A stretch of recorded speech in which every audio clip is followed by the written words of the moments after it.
Starting this broadcast with the latest coming in from West Asia. Iran has threatened to use never-before-used weapons against Israel if it retaliates. At stake for the West Asian nation here is their expansive economic diversification plans, which were aimed at securing their future post-fossil fuels and rely on a peaceful environment for business and tourism. When Iran attacked Israel over the weekend, Jordan intercepted multiple missiles and drones. However, King Abdullah has stressed that his country must not become the theatre of a regional war. Just last weekend, Jordan was among a group of nations that also included the United States, United Kingdom and France.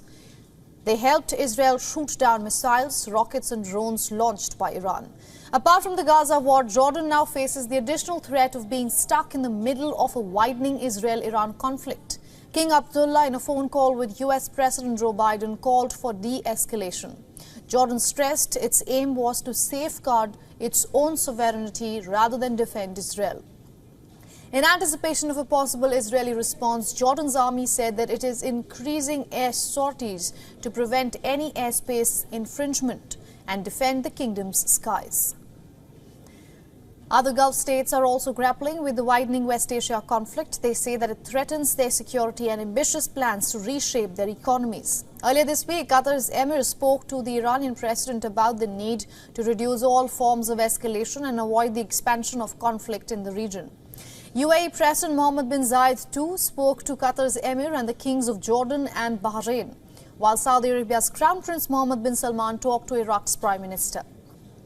Saudi Arabia's foreign minister spoke with his counterpart in Iran, and the Saudi Arabian defense minister held discussions with his US counterpart.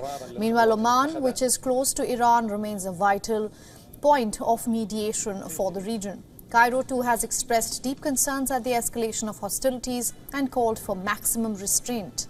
The foreign ministry said that Egypt would be in direct contact with all parties to the conflict to try and contain the situation.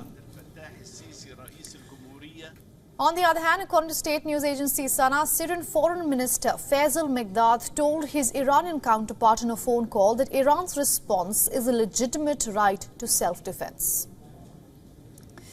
Now, to take this discussion further, we earlier spoke to Joachim Bitterlich from Paris. He is the former German ambassador to NATO and former European diplomatic and security advisor to German Chancellor Helmut Kohl.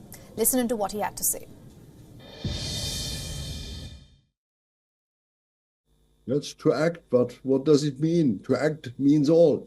Can mean, let's say, an attack of Israelis against Hezbollah in Lebanon. This may be an attack against the Houthis, but this may be even a limited attack to the revolutionary guardians somewhere else.